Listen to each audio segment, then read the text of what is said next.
Ang mga naghahari sa kanilang panahon ay makapangyarihang mga bayani o isang kataas-taasang nilalang na higit na nakatataas sa lahat. Taglay nila ang isang mapanirang kapangyarihan na lumalamang sa lahat ng iba pa. May isang hari noon na nagawang magtayo ng isang imperyo. Siya rin ang pinuno ng isang malaking organisasyon. Sa buong kasaysayan, mayroong mga naaalala dahil sa kanilang mga nagawa, tulad ng pagtalo sa isang hari ng demonyo, pagpapagaling ng mga sakit, o simpleng pagiging makapangyarihan. Ngunit iniisip ito ng batang lalaki at nagngingit-ngit sa galit. Naniniwalang ang lahat ng kwentong ito ay isang malaking katatawanan. Kinuyam niya ang kanyang mga kamao na puno ng pagkamuhi. At ang batang iyon ay sinanay sa paraang gusto nila. Simula sa edad na 10. Ngunit ang bata ay nauwi sa pagiging isang punching bag sa proseso. Hinubog ayon sa kanilang kagustuhan. Upang lumakas, ang mabuhay ay tunay na isang malaking sakripisyo. Maging ang magandang babaeng iyon ay nagpadama sa kanya ng tunay na kawalan ng pag-asa sa kabila ng kanyang ngiti. At sa gitna ng lahat ng kapaitang iyon, kailangan pa niyang marinig ang mga bagay tulad ng, para rin ito sa iyong kabutihan. Para lumakas ka, malapit na rin naman ang oras na magpapalam ka na sa lahat ng ito. Sa lahat ng mga pilat na inukit sa kanyang kaluluwa, upang iwanan ang lintik na lugar na iyon. Ang mga hungkag na bayani. Ang batang ito na labis na nagdusa hanggang ngayon ay nagngangalang Davy. Siya ang nagmamay-ari ng kapanapanabik na paglalakbay na ito. Pinagsisisihan ng mga babae na siya ay isa pa ring kaawa-awang hamak. Dapat sana ay mas pinahirapan pa nila siya. Ngunit hindi niya itinatago ang kanyang ginhawa. Sa kabila ng kanilang mukhang bata, lahat sila ay mga matatanda na nabuhay ng milenyo. Dahil sa pagtawag sa kanila ng mga matandang hakluban. Isa sa kanila ang nagalit ng husto at binasag ang isang bato sa isang suntok lang. Sinusubukan niyang patumbahin ang bata. Sinasabing siguro ay gusto na nitong mamatay.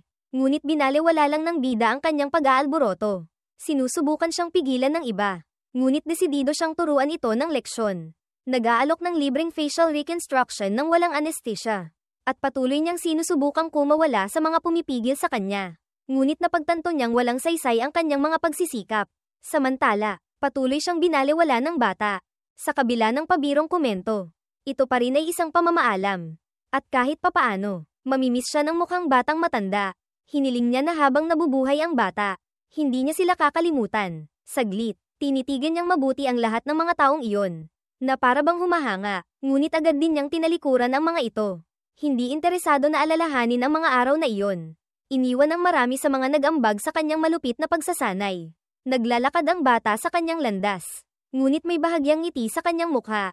At mula sa kaibuturan ng kanyang puso, umaasa siyang hindi na niya muling makikita ang mga bulok na iyon. Habang nagpapatuloy siya sa paglakad, naglaho ang lahat hanggang sa liwanag na lamang ang natira. Isang nakakasilaw at matinding liwanag. Ngayon siya ay nakahiga, tila may gamot na idinadaan sa ugat, intravenously, papasok sa kanyang katawan. Walang ibang tao sa silid. Dahan-daang umuugoy ang mga kurtina sa marahang simoy ng hangin. Halos hindi may galaw ang kamay na iyon. Napakahina ng kanyang katawan kaya't halos hindi niya maimulat ang kanyang mga mata. Nangailangan ito ng labis na pagsisikap kaya sumuko na siyang subukan. Sa wakas, nakabalik na ito sa lugar na iyon. May painting na nakasabit sa dingding ng silid. Siya ang mahina at pinabayaang prinsipe.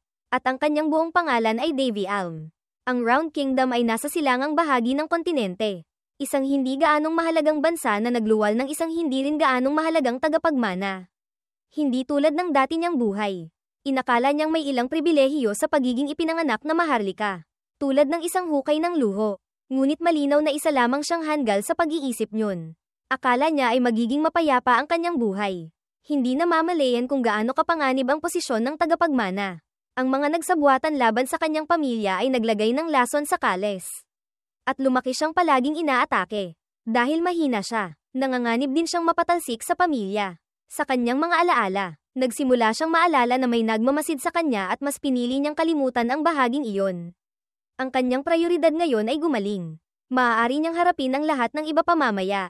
Hayaan munang maghintay ang tadhana dahil kapag gumaling na siya, magiging kaya niyang gawin ang lahat. Magagawa niyang talunin ang bawat isa sa mga nagsabuatan laban sa kanya. Lalo na ang batang blonde na iyon. Dahil ang bida ay sinanay ng mga bayani sa loob ng libu-libong taon. Umiiyak mag-isa ang kaawa-awang bata, ngunit tila may nakakita sa kanya. Isang taong nakakita sa baguhang nagtatago. Nagulat dito ang bida, lintik, hindi man lang makaiyak ng payapa ang tao nang walang anak ng kung sinong susulpot para manggulo. Manatiling matatag. Aking bida. Isa ito sa mga bayaning nagsanay sa kanya. Na alam nang nakatanggap ng maalamat na bagbog ang bata. Maganda pang araw panoorin. Kung naparito lang siya para kutsain siya. Hayaan na lang siya, sabi ng bida. Dahil wala na siyang pasensya para sumagot pa. Sila ang mga malugod na tumanggap sa kanya. Para lang baliwalain siya kalaunan nang mapagtanto nilang mahina siya at walang silbi. Ang totoo, nakaramdam siya ng labis na pagkailang dito. Ngunit dahil mahina siya, kinailangan niyang tiisin ang lahat ng tahimik. At ngayon naroon siya nakitang-kita ang pagkainis. Hindi siya pumunta sa lugar na iyon sa sarili niyang kagustuhan at hindi niya talaga alam kung ano ang dapat niyang gawin. Sinubukang aliwin ng bayani ang bata. Sinasabing makasarili ang mga taong iyon at wala sa kanya ang kasalanan dahil hindi niya alam kung ano ang ibig sabihin ng pagiging bayani. At sinabi ng totoong bayani doon na ang sagot sa tanong na iyon ang hinahanap ng lahat. Kaya oras na para sumigla ng kaunti ang baguhan. Sinabi niya ito habang hinahawakan siya sa balikat dahil nagpa siya siyang tutulungan niya itong mahanap ang sarili niyang sagot. Sa kabila ng lahat, naging pamilya na sila. Ngunit hindi sang-ayon ang bida sa pahayag na iyon. Hindi pa nga niya kilala ang mga taong ito. Ang bayaning nasa harap niya ay nagngangalang Hercules at siya ay isang dalubhasa sa kaligtasan, survival expert. Mula sa puntong iyon, ay lalaan niya ang sarili sa pagsasanay sa mahinang katawan ng bata. Hindi naman labis na ikinatuwa ng bida ang balita dahil pinaghihinalaan niyang maaaring masakit at karimari-marim ang proseso. Sinabi ni Hercules na kailangan nilang magkasundo. Ngunit ang bida, na desperado, ay nagsabing hindi pa nga siya pumapayag. Iyon ay isa lamang panaginip na puno ng kanyang mga lumang alaala. At ngayon ay nagising na naman siya. Nakaratay pa rin siya sa kama. Tumatanggap ng gamot sa ugat. Tila, nangyari nga talaga ito kahit papaano. Nakabalik na siya sa sarili niyang mundo. Habang nakahiga pa rin, narinig niyang bumukas ang pinto ng kanyang silid. Habang papalapit ang tao, sinusubukan ng bida na alamin kung gaano na siya katagal na nakabalik. At sa buong panahong iyon, isang tao lamang ang dumalaw at nag-alaga sa kanya. Ang parehong katulong sa bawat pagkakataon. Siyempre, magiging ganoon nga ang mga bagay. Tutal, nanatili siya sa ganoong kondisyon ng matagal na panahon. Ngunit ang ideya na isang tao lamang ang nag-alaga sa kanya ay bumabagabag sa kanya. Ipinapakita talaga nito na walang ibang nagmamalasakit. Gayunpaman, dapat siguro siyang maging mas mapagpasalamat. Kahit papaano ay may nag-aalaga sa kanyang katawan. Na nananatili sa ganitong estado. Pagmulat ng isang mata, sinubukan niyang tingnan kung ano ang nangyayari sa kanyang silid.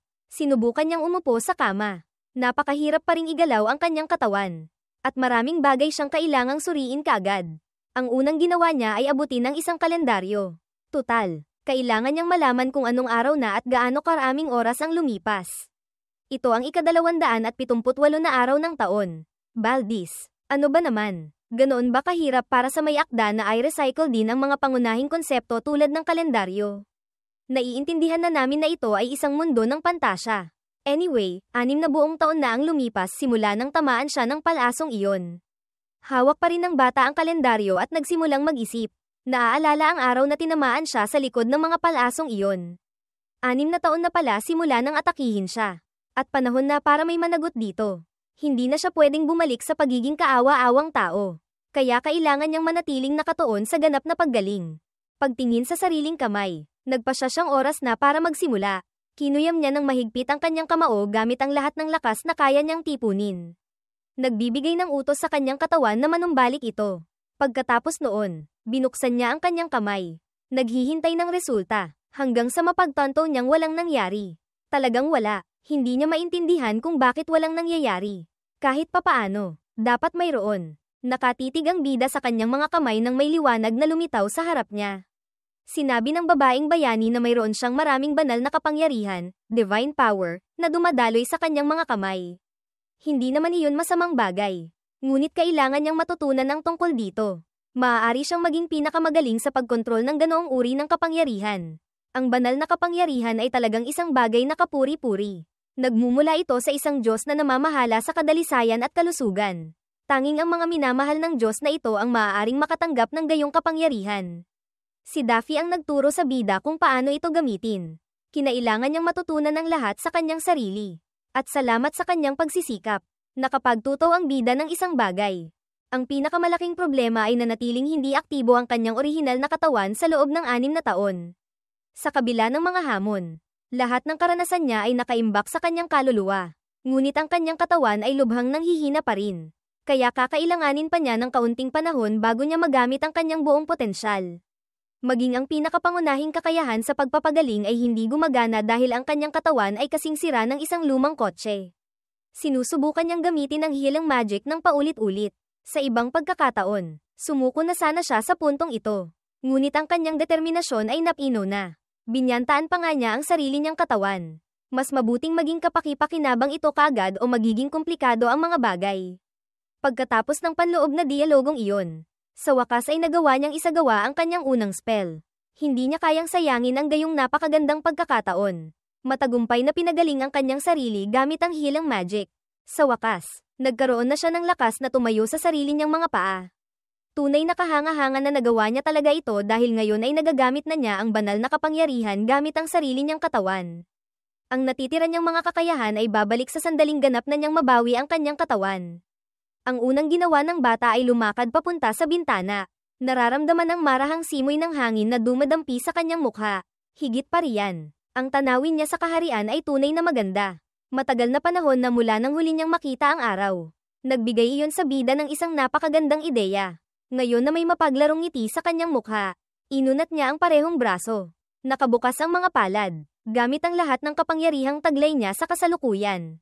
Sasambahin niya ang araw. Bago niya matapos ang anumang ginagawa niya, nakarinig siya ng kakaibang tunog. Nababasag na seramika. Ang katulong pala iyon na nakabitaw ng plato. At pagkatapos mismo noon, nagsimula siyang sumigaw. Natigilan ang bata. Nabigla rin. Nagdududa ang babae. Ang prinsipe nga ba talaga iyon? Maayos na nga ba talaga siya? Nais ng bata na sana ay hindi siya nakita sa ganoong mga pagkakataon. Nahihiya siya. Nais niyang bumalik na lang sa coma. Mabilis na kumalat ang balita na nagising na siya. Pumunta ang doktor para tingnan siya. Matapos siyang suriin, sinabi ng doktor na medyo kakaiba dahil ang kondisyon ng prinsipe ay ganap na nawala. Sinubukang ngumiti ng palihim ng bata. Itinatago ang pinagmulan ng kanyang biglaang paggaling. Dahil sa biglaang paggaling na iyon, tinanong siya ng doktor ng ilang karagdagang tanong. Ngunit ang tanging naramdaman ng bata sa sandaling iyon ay pagod. Nagpaisip iyon ng husto sa doktor. Sa ibang panahon, mas magiging formal sana ang ating bida kapag nakikipag-usap sa isang nakatatanda. Sa katunayan, namimiss pa nga niya ang mga asal na iyon. Ngunit ngayon, dapat siyang kumilos na parang isang maharlika. Kahit na ito'y maharlika mula sa pinaka-hindi gaanong mahalagang kaharian sa kontinente. At sa sandaling ito siya ang pangunahing tagapagmana sa trono. Isang babaeng puno ng inggit ang pumasok sa silid na nagsasabing ang kanyang paggaling ay talagang napakatatag. Nagsimula siyang lumapit sa ating bida upang suriin din siya. Alam na alam niya kung sino ang mayabang ngunit kasuklam-suklam na babaeng iyon. Si Lion ang kasalukuyang reyna. Ang responsable sa paglason sa ina ng bida. Mula ngayon, tawagin natin siyang ang mapagtanim. Naroon din maging ang kanyang mga anak. Ang pangalawang prinsipe, natatawagin nating ang seloso. At ang pangatlong prinsipe, si Bullhead. Tiningnan ng seloso ang ating bida ng may pagmamataas. Lahat sila ay naparoon upang tingnan kung totoo ang mga chismis. At ipinaliwanag ng bida na ang kanyang katawan ay napakahina pa rin. Naglakas loob pa ang mapagtanim na magtanong kung nakita niya kung sino ang nagpaputok ng mga palasong iyon. Ngunit hindi siya sigurado kung sino iyon. Galing sila sa malayo. Nagtanong siya kung may nahuli ba. Dahil malinaw na iyon ay isang pagtatangka sa buhay ng tagapagmana. At habang tinititigan ng malalim ang seloso, gusto niyang malaman kung anong uri ng parusa ang matatanggap ng ganoong tao. Habang halos maihi sa takot ang seloso, sumagot ang mapagtanim na walang naaresto. Bukod dito, ang investigasyon ay ganap ng isinara. Dahil wala na silang ibang gagawin doon. Umalis na sila. Nagawa na ng doktor ang lahat ng kanyang makakaya. Ngunit naniniwalang ang ating bida ay ganap ng gagaling sa loob ng ilang araw. At ngayon ay iiwan na niya ito sa silid para makumpleto nito ang paggaling. Tila. Umalis na sa silid ang pamilya ng mapagtanim. Sinabi niya na mas mabuti pa sanang nanatili na lang na nakaretay ang bida o namatay na. Nagtanong siya kung naiinis ba ito ngayon na ang munting dumi sa kanyang mata ay muling nabuhay. Takot na takot, sinabi ng seloso na ang bida ay isang mahinang tagapagmana dahil nanatili itong nasa coma. Dapat daw niyang turuan sila kung paano sumalo ng palaso sa likod. Tama, sa wakas, umalis na sa silid ang pamilyang mainggitin. Kahit mula sa labas, naririnig ng ating bida na nagsasalita sila ng masasama tungkol sa kanya. Kaya, nagsimula siyang mag-focus sa isa sa kanyang mga kamay. Sa buong panahong ito, gumagamit siya ng banal na mahika. Ngunit walang nakapansin. Marahil dahil sa napakalaking agwat sa kapangyarihan. Ang unang layunin ng bida ay wasakin ang pamilya ng mapagtanim. Ngunit matapos silang makita ng personal, nagbago ang kanyang isip, para lang itong isang elepanteng dudurog ng ilang langgam. Siguro napinaw ang kanyang ugali sa mga taon ng pagsasanay na iyon. Ngunit nararamdaman niyang masyadong maliit ang paghihiganting ito. Gayunpaman, nagpasya siya kung ano ang gagawin niya. Hindi lang niya ito uunahin ngayon dahil ang pinakamalaki niyang layunin ay ang ganap na gumaling.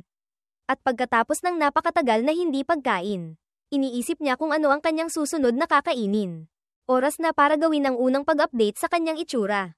Kaya, bilang unang hakbang, pinutol niya ang kanyang buhok na parang 80s rocker. Terribleng desisyon. Ilang linggo na ang lumipas simula nang magsimula siyang gumamit ng kanyang banal na kapangyarihan.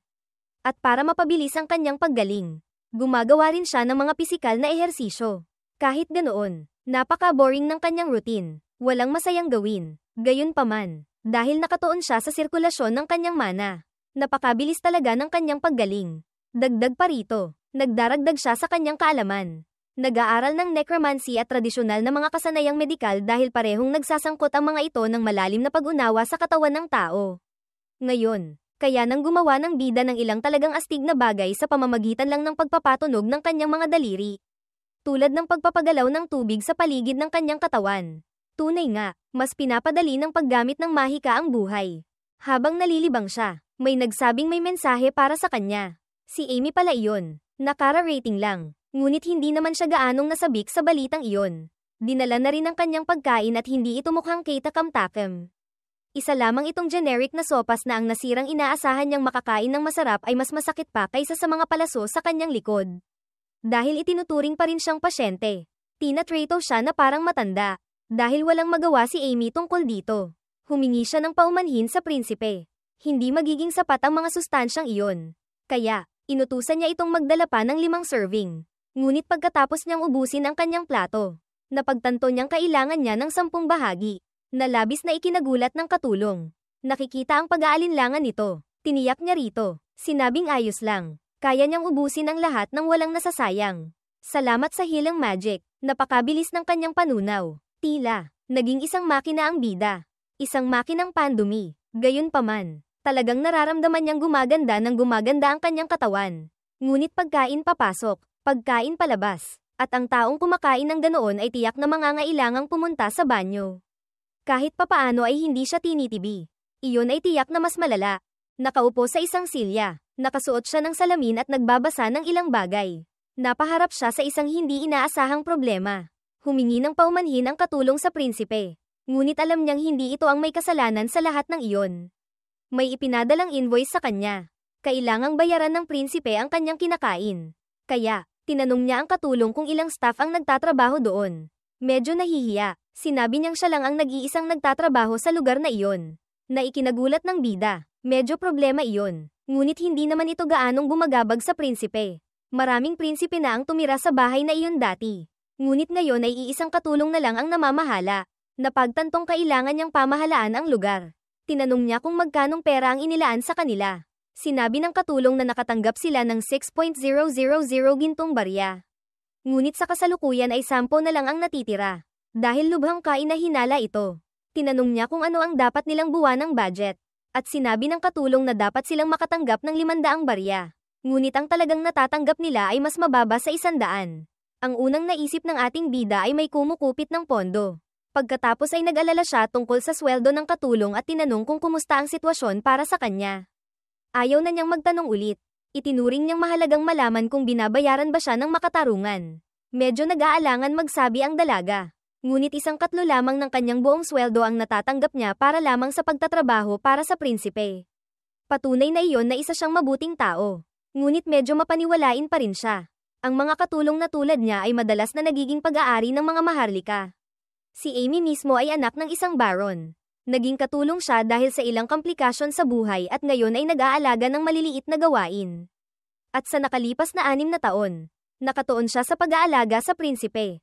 Sa kabila ng lahat ng paghihirap, masarap sa pakiramdam na malaman na mayroong isang taong tapat sa kanyang panig. Sinabi niya rito na kunin ang bahagi ng sweldo nito na hindi nito natatanggap. Naging kakaiba iyon para sa katulong. Ngunit hindi matinag ang ating bida. Hiniling din niya rito na huwag na siyang tawaging prinsipe. Masyado iyong formal. Hindi sanay dito ang katulong at sinubukang tumutol ng kaunti. Gamit ang buong husay ng kanyang pang-akit. Sinabi ng bida na ang formalidad ay nagpapalayo sa kanilang pakiramdam sa isa't isa. Manlalaro ang lalaki, kaibigan. Ngunit makatwiran naman na maging mabait siya sa nag-iisang taong sumuporta sa kanya sa lahat ng ito. Pumunta siya sa tanggapan ng pananalapi ng kaharian. Hindi niya inaasahan na kakailanganin niyang gawin ito ng personal. Ngunit kailangan niyang lutasin ang kanyang mga problema. Kahit na pumunta siya roon, hindi pa rin niya nakikita ang sarili niyang ama. Hindi sigurado ang katulong kung dapat ba niyang sinabi rito ang tungkol sa nawawalang pondo dahil kung malaman ng Reyna, magdudulot ito ng malaking problema. Lubos na nalalaman ng bida ang maling gawain at ang panganib na kinakaharap ng kanyang katulong. Ngunit wala siyang balak na umatras. Sinabi niya rito na huwag magambala at manatili sa tabi niya. Baka mapag-iwanan siya. Ang totoo ay walang nararamdaman ng bida kundi paghamak sa kanyang ama na walang ginawa matapos ang pagkamatay ng kanyang asawa. At tila interesado siya sa katulong na nag-alaga sa kanya sa nakalipas na 6 na taon. Sa pakikipag-usap sa opisyal ng pananalapi, naranasan ng bida ang burokrasya. Sinabi ng lalaki na wala siyang magagawa tungkol sa mga pondong na ipamahagi na. Ang makita lang ang bigitay sa tamad na burokratang iyon ay sapat na para labis na mainis ang ating bida. Pagkatapos ay sinimulan niyang tingnan ang mga libro sa loob ng tanggapan ng pananalapi. Pinaghihinalaan na niya ito, ngunit para bang minamaliit siya ng mga taong iyon. Maging ng kasuklam-suklam na clerk na may bigitay.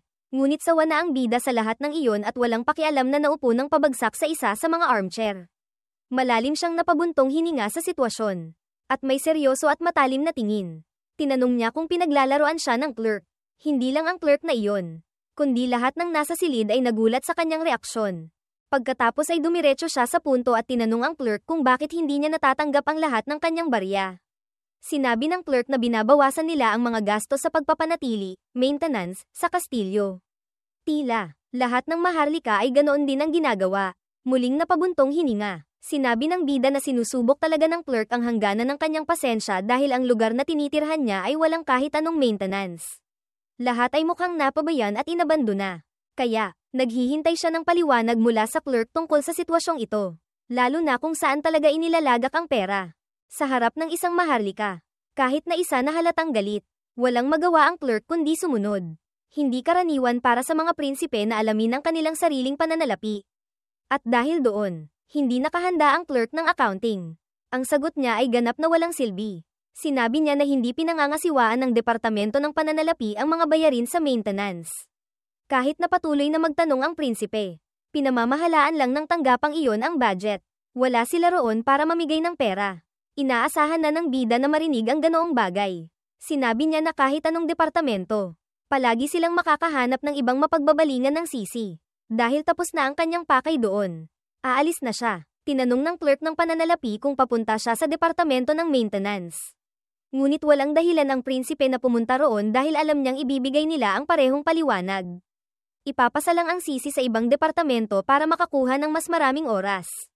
At inirekomenda niya sa clerk na gamitin ang kinupit na pera para bumili ng isang bagay para sa sarili nito.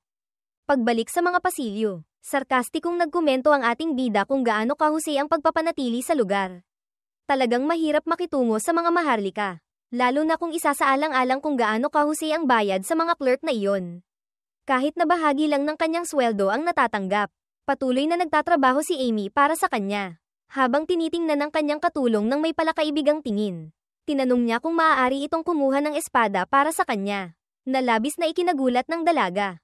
Ngunit siniguro niyang ipaliwanag na hindi niya hihiway ng sinuman gamit ang sandata at nagsimulang tumawa sa reaksyon nito. Talagang natakot ito. Kahit ganoon, sinabi ng katulong na kukuha siya ng isa.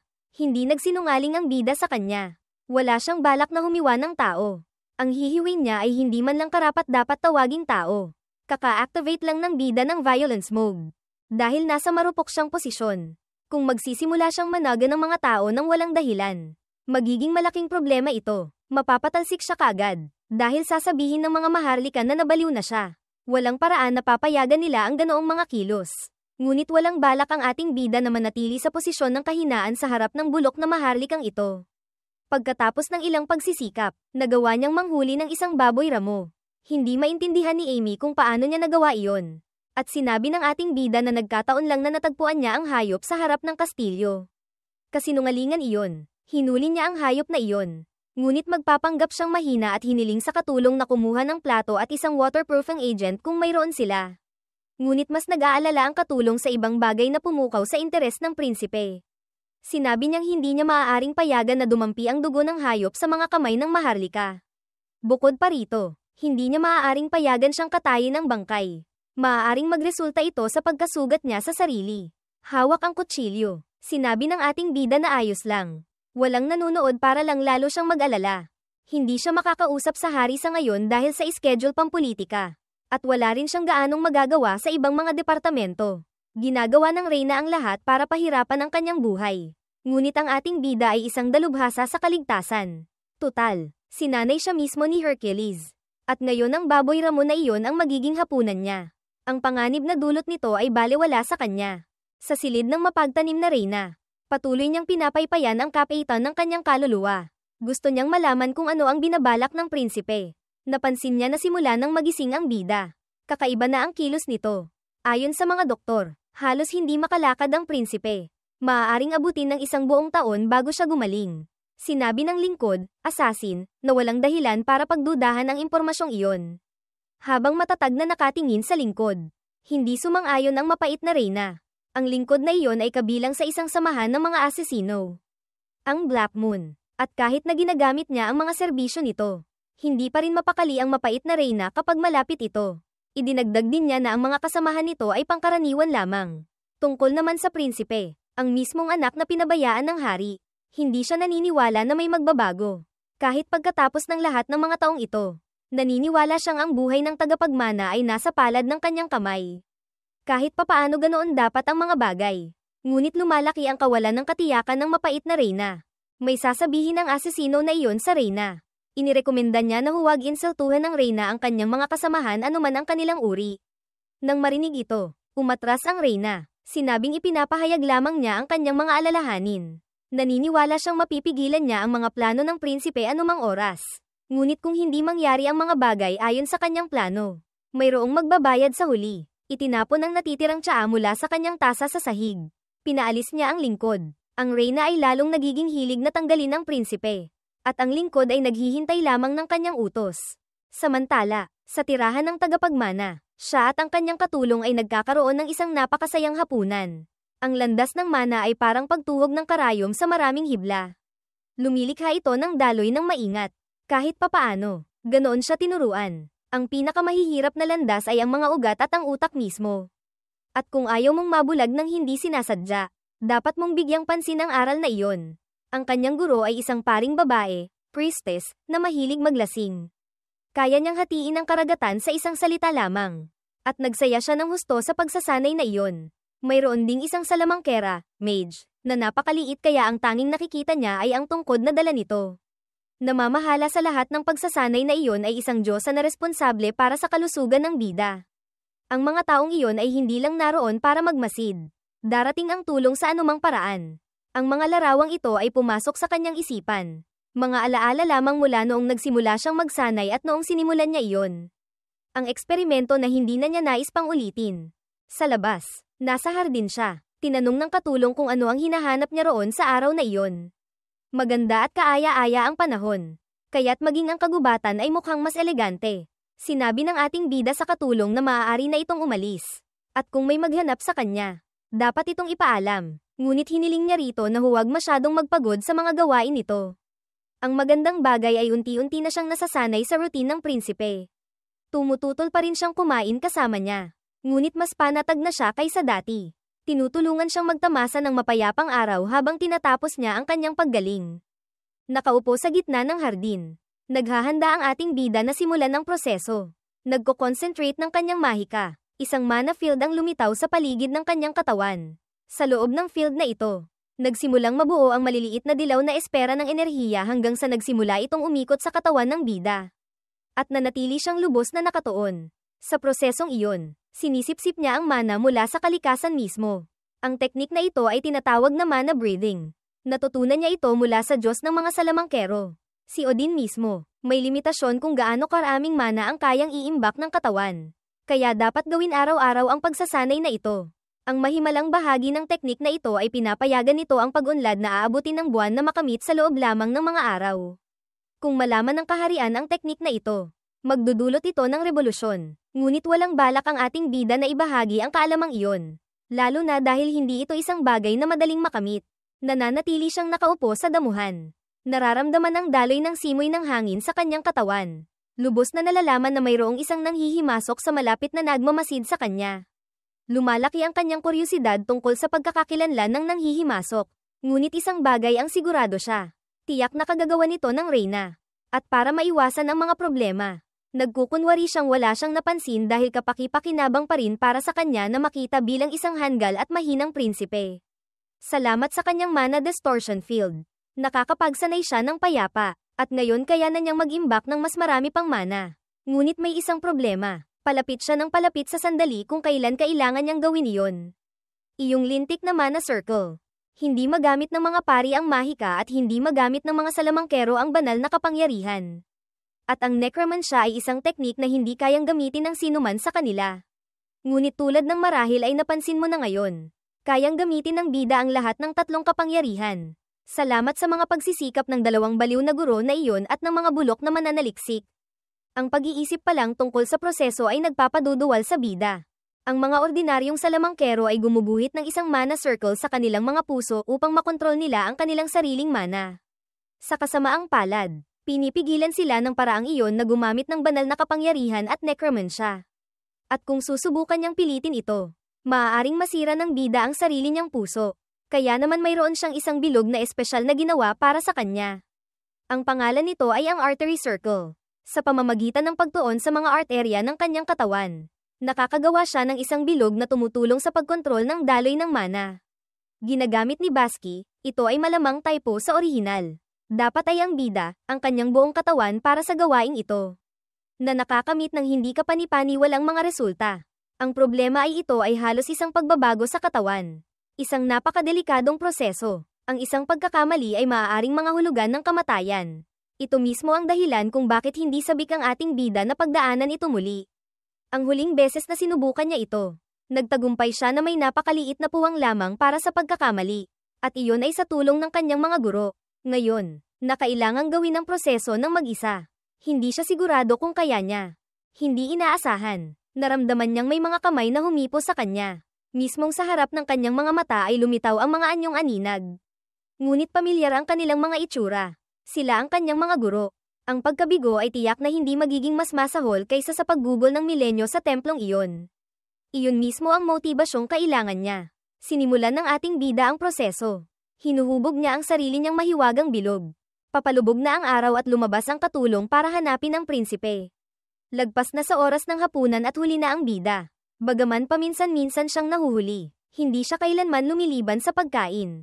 Ngayon ay nahaharap ang katulong sa isang dilema. Hiniling niyang huwag siyang istorbohin. Ngunit marahil kailangan niya ng tulong. Hindi niya alam kung dapat ba siyang pumunta o hindi. Habang nananatili siyang nag-aalala, sinabi ng bida na hiniling na niya rito na huwag siyang tawaging prinsipe. Nang marinig ang boses ng binata, labis siyang nagulat, lumabas mula sa hardin. Inihayag ng ating bida na nakabalik na siya. Sinabi rin niya na hindi na dapat siya hinintay nito tulad ng dati niyang hiling. Gayunpaman, mahirap para sa ating bida na labanan ang katatagan ng babaeng ito. Na nangangahulugang kakailanganin niyang magsumikap pa ng husto. Walang babala, niyakap niya ito, ngunit sa ngalan ng Diyos. Hindi man lang makayakap ng maayos ang lalaki. Iniwan niyang nakabitin ng alanganin ng isang braso. Oo, kahit ganoon, namula ng husto ang mukha ng babae na parabang inaatake sa puso. Saka lamang humingi ng paumanhin ang prinsipe sa kanya, na nagsisiwalat na sa katunayan. Naabot na niya ang kanyang sukdulang limitasyon. Bumagsak sa lupa, lubos na pagod. Ngayon, ipinapaliwanag niya ng alang-inang yakap. Pagkatapos ng mahirap na pagsasanay sa hardin, kailangan ng bida ng maraming pahinga. Nagising ang ating bida na nakahiga sa kanyang kama. Napagtantong hindi kinakailangang nag-alala siya. Habang iniisip ito, may napansin siyang kakaiba roon. May humahawak sa kanyang kamay. Ang kamay na iyon ay kay Amy. Nakatulog pala ito sa tabi niya. Pagbangon, naalala niyang nahimatay siya kahapon, na marahil ay labis na nag-alala rito. At ang gawain na labis niyang pinag-aatubiling tapusin ay naisagawa ng perpekto. Dumadaloy na ngayon sa kanyang mga ugat ang tatlong kapangyarihang iyon. Bukod sa hindi pangkaraniwang bilog, mayroong isang espesyal na epekto. Ang simoy ng hangin na pumapasok mula sa bintana ay gumising sa katulong, may typo sa orihinal na, Wolf the Maid. Nakita niya ang prinsipe na nakatingin sa labas. Ang isang espesyal na epekto ay ang kabuuang kawalan ng mga limitasyon. Sa paggalaw ng isang daliri, kaya niyang magsagawa ng buong mga spell. Napansin na nagising na ang dalaga. Mabilis siyang bumati ng magandang umaga. Pagkatapos ng makasaysayang araw na iyon, 5 buwan ang lumipas, si Amy ay lalong naging masayahin. Binabanggit na nakahanap siya ng ilang halamang gamot sa hardin. Hindi naman gaanong nagulat ang bida dahil lubos siyang nasisiyahan sa kanilang kasalukuyang mga pagkain. Sa kabilang banda, labis na nagpapasalamat ang katulong. Eksaktong 3 buwan na ang nakalipas. Naging mas madali ang kanilang buhay mula nang may nagsimulang mag-iwan ng karne at gulay sa kanilang pintuan. Sa simula, pinaghihinalaan niyang maaaring isa ito sa mga pakanan ng reyna. Ngunit agad ding isinantabi ang posibilidad na iyon. Kaya, may ibang tao na tumutulong sa prinsipe. Ngunit hindi matukoy ng bida kung sino ito. Ngunit kaya niyang gumamit ng mahika. At nararamdaman niya ang isang presensya sa bawat pagkakataon. Ang paggamit ng mana upang matuklasan kung saan nagmumula ang taong iyon ay isang simpleng gawain. Habang isinasaalang-alang ito, may iba pang naramdaman ang kanyang mga pandama. May ilang taong papalapit sa kanyang bahay. Dahil alam ito, nagsimulang kumilos ang prinsipe. Sinasabi pa ni Amy na hindi na sila magkakaroon ng problema sa pagkain. At inutusan siya ng prinsipe na ayusin ang mga bagay. Ngunit hindi naintindihan ng dalaga ang utos na iyon hanggang sa linawin ng ating bida na may mga bisitang darating sa lalong madaling panahon. Kuryoso siyang makita kung sino ang mga taong ito. Isang maliit na grupo ang nagpakilala. Tiyak, sila ay mga impormante na ipinadala ng reyna. Naparito sila upang suriin ang kalusugan ng prinsipe. Pinagmasdan niya ang mga lalaking iyon ng may mahinahong ekspresyon. Alam na hindi nila nauunawaan ang buong katotohanan. Gusto niyang malaman kung ano ang iniisip ng pari tungkol sa kanyang kondisyon. Tinanong niya kung gagaling ba siya kaagad. At sinabi ng pari na marupok ang kanyang kondisyon. Masyadong mapanganib na gumamit ng banal na kapangyarihan sa katawan ng prinsipe. Dapat siyang magpasalamat sa kung ano ang kaya niyang gawin sa ngayon. Ngunit alam ng prinsipe na puro kalokohan ang sinasabi ng paring iyon. Hindi man lang ito gumamit ng healing spell. Itinatanggi ang panatang ginawa niya sa Diyosa mismo para lamang sundin ang reyna. Talagang nakakadismaya. Iniisip ng bida na dapat nang tumigil ang pari sa pagpapanggap na banal. Hindi siya tumatangging magpagaling dahil hindi niya kaya, kundi dahil ayaw niya. Nagtanong siya ng ilang teknikal na katanungan sa pari, habang iniisip na malapit nang matapos ang paggaling ng kanyang katawan. Bilang tugon sa prinsipe, sinabi ng pari na nagsasalita ang binata tungkol sa mga bagay na hindi niya kayang maunawaan. Ang banal na kapangyarihan ay isang bagay na eksklusibo sa mga pari at nagsasalita ang prinsipe tungkol dito na para bang naiintindihan niya ito ng husto. Dapat kang tumigil sa pagiging mapagmataas. May mapanuksong ngiti, malapit nang gumawa ng mapanuyang komento ang pari. Pagkatapos ay inihambing niya ang bida sa isa sa mga anak ng reyna. Pinagsabihan ni Amy ang pari. Sinabing nasa harap siya ng prinsipe at dapat niyang bantayan ang kanyang mga salita. Hindi niya nagustuhan na itinuwid siya ng isang lingkod at sinubukang saktan ito bilang isang anyo ng disiplina.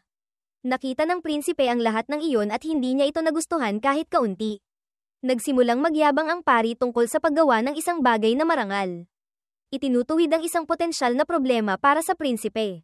Sinabi rin niya na hindi mukhang importante ang babaeng iyon at hinawakan ang mukha nito habang nag-iisip ng masasamang bagay tungkol dito. Sinabi niyang maganda ang ngiti ng babae at pinipigilan ng ating bida ang sarili na putulin ang ulo nito doon din. Sinabi ng pari na dahil naparito siya, dapat siyang ihatid man lang ng lingkod sa labasan. Makikita niyang muli ang prinsipe sa loob ng 15 araw. Hiniling ng ating bida kay Amy na ihatid ang pari sa labasan. Hindi siya masyadong masaya sa utos na iyon. At malinaw na may masamang balak ang pari.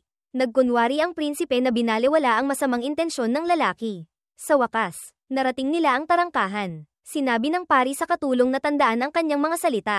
Dapat siyang pumunta mag-isa sa gabi at ang buhay ng prinsipe ay nasa kanyang mga kamay. Walang pakialam ang paring iyon sa ginagawa niya. Dahil kahit na ang prinsipe ay may dugong maharlika, siya pa rin ay isang mahina at sakiting tagapagmana. Nakararamdam ang bida ng kakaibang pakiramdam sa kanyang katawan, na para bang lalo siyang nanlalamig.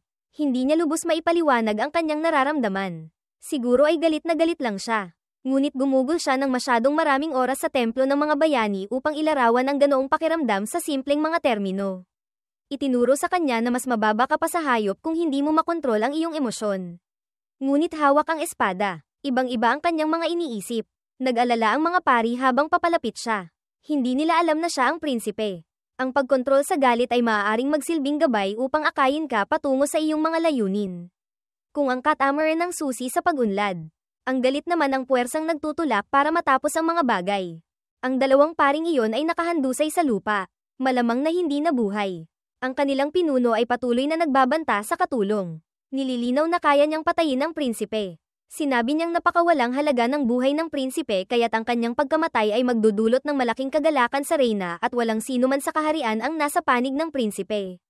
Hindi lang iyon. Walang sino mang may awtoridad na parusahan siya dahil ang paring iyon ay kumikilos bilang mga kamay at paa ng reyna.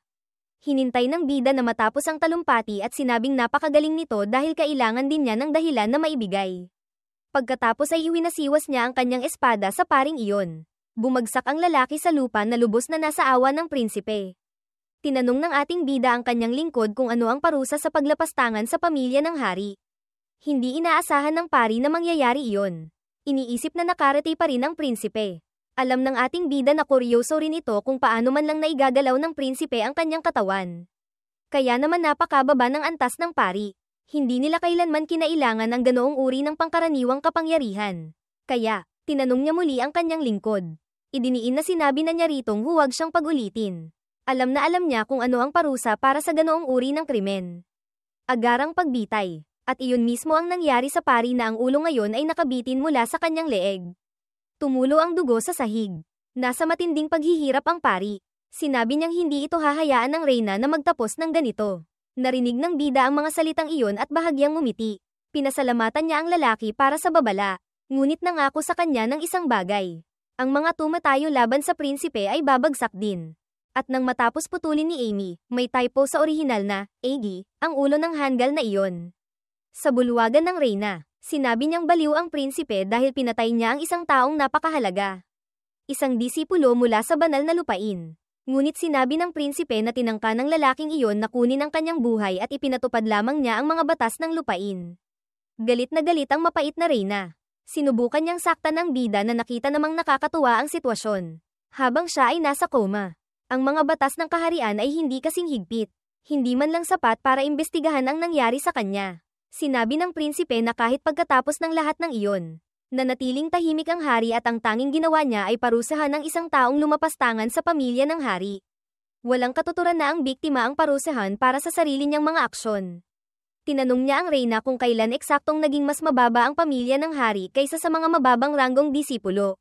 Hindi nagustuhan ng mapait na reyna ang provokasyong iyon dahil kabababa lang ng prinsipe sa halaga ng kanyang mga tagasunod. Inangkin niyang walang patunay at hindi dapat husgahan ng prinsipe ang mga bagay gamit ang kanyang ulong walang laman. Sinabi niyang kasing tanga siya ng sarili niyang ina. Ang mga salitang iyon ay nagpagalit lamang sa bida. Patuloy siyang nanulsol. Sinasabing kapwa sila ng kanyang ina ay mababang uri ng nilalang. Naglalabas ng kaunting madilim niyang intensyon. May kaunting payo ang ating bida para sa kanya.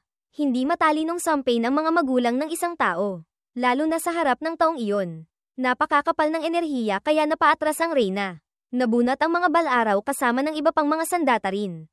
Ang kanyang mga katulong ay sinanay at handang ipagtanggol ang mapait na reyna. Isa sa kanila ay nasa likuran na ng prinsipe.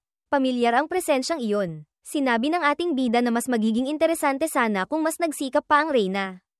Ang pagbabaon ng mga pako sa kabaong ng isang tao. Maging ito man ay sa reyna o kaninuman. Ang pagtatangkang kunin ang buhay ng isang maharlika ay walang pinagkaiba sa anumang ibang malaking krimen. Pagkatapos ng komentong iyon, napaisip ng malalim ang mapait na reyna dahil napagtanto niyang alam ng bida kung sino ang nasa likod ng pagtatangka sa kanyang buhay. Habang nakatingin dito, bahagya siyang ngumiti. Palagi niyang alam na hindi siya ang uri ng tao na itatago ang barahang iyon ng matagal. Mula nang sampelan niya ang isang pasyente, malinaw na walang gaanong konsiderasyon ang reyna para kaninuman. Sinabi niya ritong kumilos ng maayos sa loob ng kanyang palasyo dahil tulad ng nakikita nito. Nasa masamang kondisyon ang gusali. Tutal, ang reyna ang nag-alis ng lahat ng lingkod mula sa lugar na iyon at inaasahan niyang magbibigay ito ng kinakailangang maintenance kaagad. Kung hindi, maaaring magsimulang kumalat ang mga tsismis. Pinayuhan niya ang Reyna na pag-isipang mabuti ang usapin dahil hindi siya mananahimik kung patuloy itong kikilos ng ganoon. Pagbalik sa kanyang mga silid, nagbabasag ng mga bagay ang Reyna sa galit. Nakatayo ang kanyang katulong sa tabi na naghihintay na kumalma ito. Ngunit kinasusuklaman ng mapait na Reyna na minamaliit siya ng isang kalahating dugo. Napuno siya nito ng galit na higit sa normal. At kaya nagsimula siyang magplano laban sa ating bida. Dahil tila sabik na sabik siyang pabilisin ang sarili niyang kamatayan. Malugod siyang tutulong doon. Wala siyang ideya kung sino ang kinakaharap niya. Sa kastilyo, nag-uusap ang mga tao. Totoo ang mga chismis. Mga chismis tungkol sa prinsipe. Na pagkatapos magising mula sa kanyang koma, tila nabago ang kanyang isip. Napadaan si Amy at narinig ang mga bagay na iyon. Pagkatapos ng mga kaganapan sa pari at sa Reyna, nangyari ang lahat ayon sa plano. Kumakalat ang chismis tungkol sa prinsipe. Inaangking tuluyan na siyang nawala sa sarili. Dahil marami sa palasyo ang sumusuporta sa Reyna. Mabilis na nasisira ang kanyang reputasyon. May kagalakan sa kanyang mga mata. Hiniling ni Amy sa prinsipe na tingnan kung ano ang dumating. Nakatanggap sila ng mas marami pa. Sinabi niyang hindi niya kailangan ang lahat ng mga halamang gamot na iyon. Ngunit labis na nagpapasalamat si Amy sa mga donasyon. Dapat mayroong isang taong tunay na nakauunawa sa mabubuting intensyon ng prinsipe. Tinanong niya ang kanyang katulong kung mukhang ganoon kabuti ang kanyang personalidad sa kanya. Umaapaw sa sigasig. Hindi niya maitatanggi na talagang nakikita niya itong katangi-tangi. Nakita ng ating bida na kakaiba kung paano siya nananatiling napaka-optimistiko kahit na pumatay siya ng isang tao mismo sa harap ng kanyang mga mata. Tunay siyang isang hindi kapani-paniwalang tao. Mahirap hanapin. Habang magkasama sila, isang lalaki ang lumapit, magalang na humihingi ng kanilang atensyon. Ang matandang ito ay nagngangalang Bises. Dinala niya ang mga makasalanan sa prinsipe. Ayon sa utos ng Reyna, ito ang mga responsable sa paglihis ng pondo ng prinsipe. Kabilang sa kanila, ilang pamilyar na mukha. Tinanong ng prinsipe kung paano karaniwang pinaparusahan ang ganitong uri ng krimen. Sumagot ang matanda na depende ito sa prinsipe. Ngunit karaniwan itong nagsasangkot ng pagpugot ng ulo. Agad-agad, ang mga dating humamak sa bida ay nagsimulang magmakaawa para sa kanilang buhay. Sinabi niya na kamakailan lamang. May chismis na kumakalat sa palasyo. Di umano, sinasabi nilang nagkaroon ng prinsipe ng matinding pagkauhaw sa dugo. Kahit papaano iyon ang sinasabi ng mga tao. Siguro dapat siyang kumilos ayon sa chismis na iyon. Pagkatapos siyang takutin ng kaunti, naging mas desperado pa ang pagmamakaawa. Lahat sila ay lubos na natatakot. Nang hindi nagsasalita ng isa pang salita, sinabi niya sa matanda na asikasuhin na ito. Aarestuhin ang mga taong iyon. Ngunit hindi ikinasiya ng ating bida na nangyari ito sa ilalim ng inisyatiba ng Reyna. Nagpasya siyang sumabay dito dahil naging medyo mas interesante ang sitwasyon. Pupugutan ng ulo ang mga taong iyon sa loob ng 9 na araw. Pagbalik sa kanyang mga silid, inutusan din niya na ma-promote si Amy at magdagdag ng bonus sa kanyang sweldo. May isa pa siyang tanong kung hindi pa rin pinapayagan ang pakikipag-usap sa kanyang ama. Humingi ng paumanhin ang matanda at nais malaman ng ating bida kung iyon ba ay utos mula sa hari o sa Reyna. Ngunit sumagot ang matanda na isa lamang siyang mensahero. Hiniling niya sa binata na maging mapagpasensya dahil nasa delikadong sitwasyon ang kaharian. Naintindihan ng prinsipe kung ano eksakto ang ibig sabihin ng mga salitang iyon. Sinabi niyang isa sa isip niya iyon. Naniniwala ang matanda na maaari na siyang umalis. Ngunit may iba pang sasabihin ng prinsipe sa kanya. Kinakain niya ang lahat ng ipinadala sa kanyang tahanan. Gayunpaman, hindi kinakailangan para sa matanda na patuloy na magpadala ng mga halamang gamot.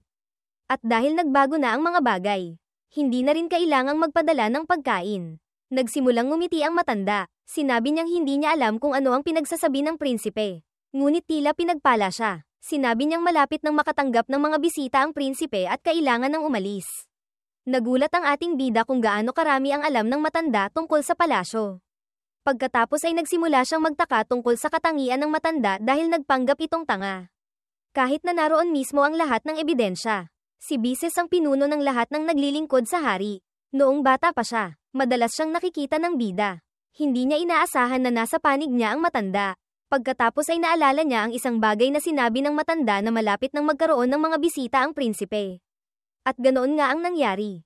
May mensahe si Amy para sa prinsipe. Sinabi niya rito na naroon ang ika-4 at ika-2 prinsipe. Sumugod ang dalawa sa bida na parang mababangis na hayop na dumadamba sa kanya. Ang maliit ay nagngangalang Winley. Siya ang pangalawang prinsesa, dahil natomba niya ang ating bida. Labis siyang nag-alala. Gustong malaman kung mukhang may putol o mali sa pangungusap sa Ingles dito. Sinabi ng isa pa, si Boris, na dapat nag-ingat ang dalaga. Ang batang lalaking iyon ay nagngangalang Boris at matagal na niyang gustong makilala ang prinsipe. Ang hari at ama ng bida ay isang lalaking lulong sa pag-ibig. Sa kasalukuyan, mayroon siyang 3 asawa, ang Reyna at 2 Querida, concubines. Sina Alice at Anisha. Si Alice ay kapanalig sa mga intensyon ng Reyna habang pinili ni Anisha na manatiling neutral. Nananatiling malayo sa ibang mga asawa. Sina Boris at Windley ay mga anak ng babaeng ito, na ginagawa silang mga kapatid ng bida. Habang humihingi ng paumanhin ang batang lalaki sa nangyari, may napansin ang dalaga. Bigla siyang aakma, sinubukan niyang sipin ang kanyang kapatid sa ulo. Ngunit nagawang iwasan ng lalaki ang atake.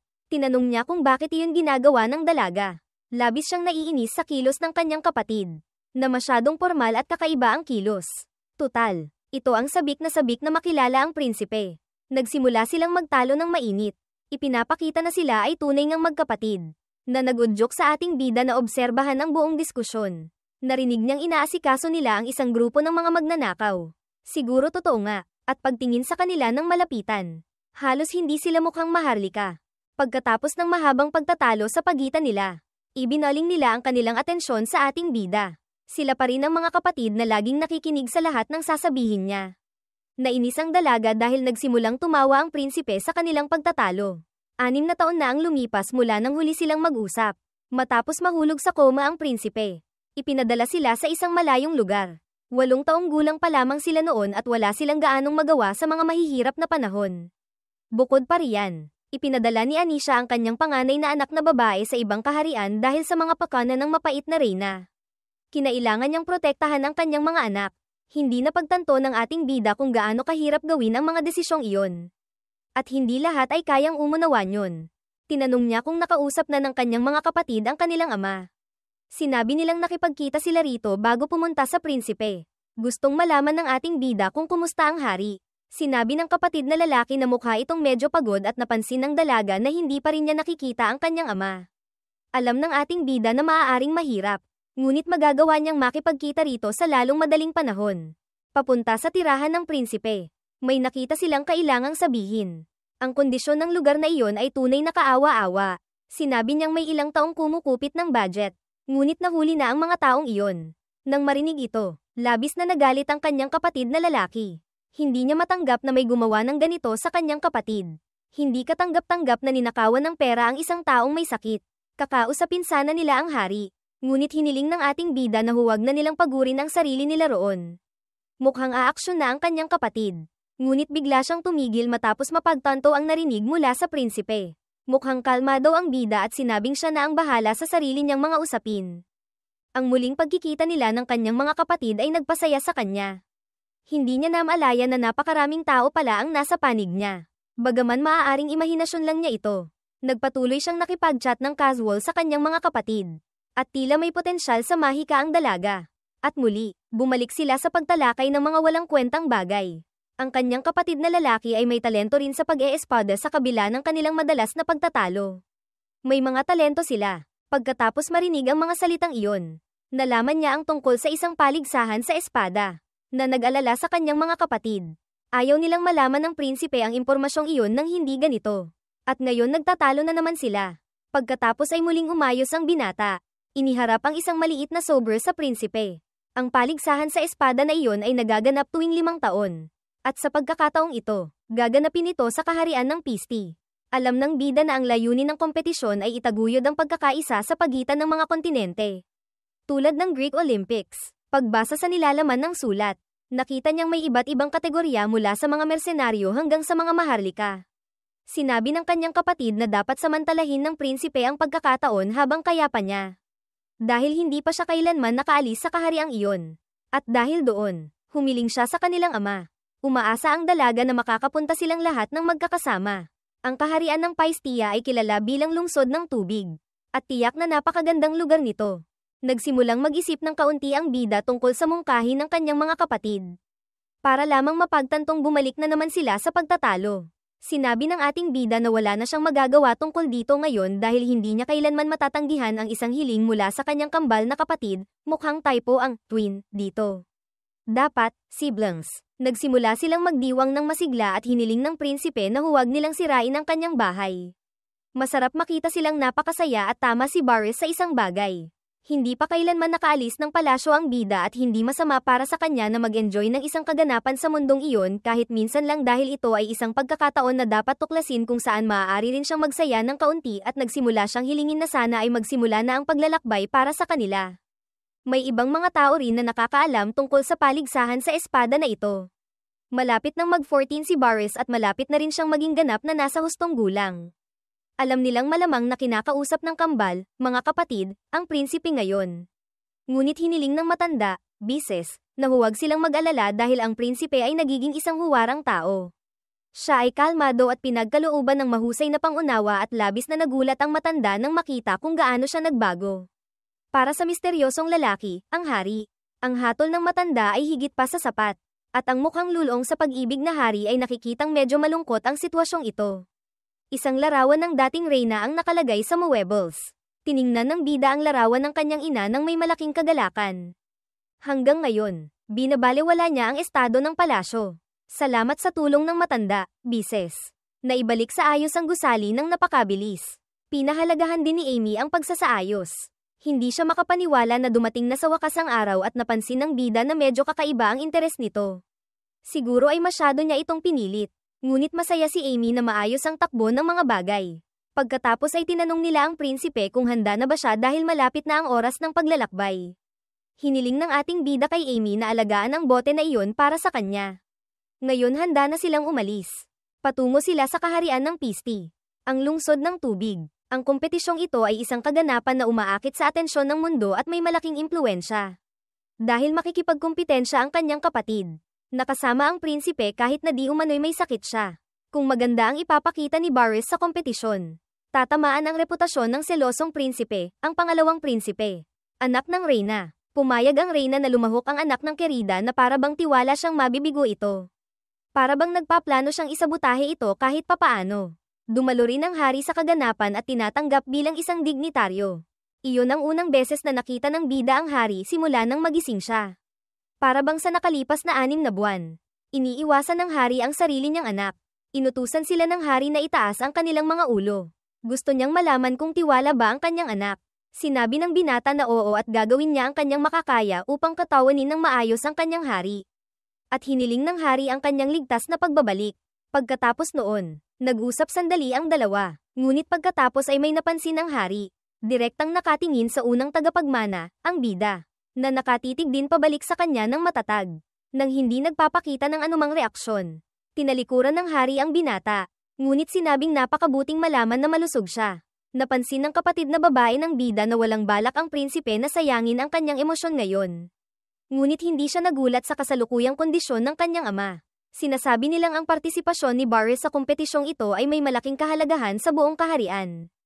Ipagdiriwang nila ito. Nakita ng ating bida na nagbago na ng husto ang hari. Wala nang bakas ng dati niyang kabayanihan o kumpiyansa. Mas mukha siyang matandang leon na pagod na sa sariling mga tungkulin. Pagkatapos ng seremonyang iyon, nasa loob na sila ng karwahe. Sinabi ni Boris na maaaring nakakainip ang biyahe. Ngunit kumuha sila ng mga elite na gwardya para protektahan sila at tinanong kung may ikinababahala ba ang bida. Ang tanging alalahanin niya ay magiging nakakapagod ang paglalakbay dahil lahat ay nag-aalala sa kanyang kalusugan. Sinabi ng dalaga na dahil natanggap nila ang alak na iyon mula sa bida, magiging mas maayos ang biyahe. Pinagsabihan siya ni Boris. Sinabing mag-ingat sa inumin. Ngunit ito ang unang beses niyang makatikim ng ganoong kasarap. At tinanong niya kung saan ito nakuha ng bida. Hindi rin niya alam dahil iniwan ang bateng iyon ng kanyang ina. Nag-alala ang kanyang mga kapatid tungkol sa pag-inom ng isang bagay na napakahalaga. Ngunit walang pakialam ang bida dahil ginawa ito para namnamin at dapat nilang gawin iyon sa isang espesyal na araw tulad nyon. Napagtanto nila na nagbago na ng husto ang prinsipe. Dati ay napakaprotektibo niya sa mga bagay na iniwan ng kanyang ina. Hindi inaasahan ng ating bida na mayroon silang ganoong kagandang mga alaala. Sa alinmang paraan, bumalik sila sa pagdiriwang, at kaya nagpatuloy ang karwahe patungo sa destinasyon nito. Sa gabi, huminto sila para magkampo at ipagpapatuloy ang paglalakbay sa pagsikat ng araw. Isang araw pa ang itatagal ng biyahe. Nag-aalala si Boris tungkol sa prinsipe dahil ito ang unang beses niyang magkampang. Sinabi niyang ayos lang siya at tinanong kung nasaan si Winley. Sinabi sa kanya na naglakad-lakad ito. Tila, medyo marami itong nainom. Humingi ng paumanhin ang ating bida para sa alak. Pagkatapos ay naalala nila na dati sinasabi ng bida na gusto niyang magkampang ng ganoon at ginagawa nila ang kanilang makakaya upang mapanatiling maikli ang paghinto. Upang hindi masyadong mahirapan ang katawan ng prinsipe. Ang buong paglalakbay ay mas maingat na hinahawakan dahil tinatrato siya na parang pasyente.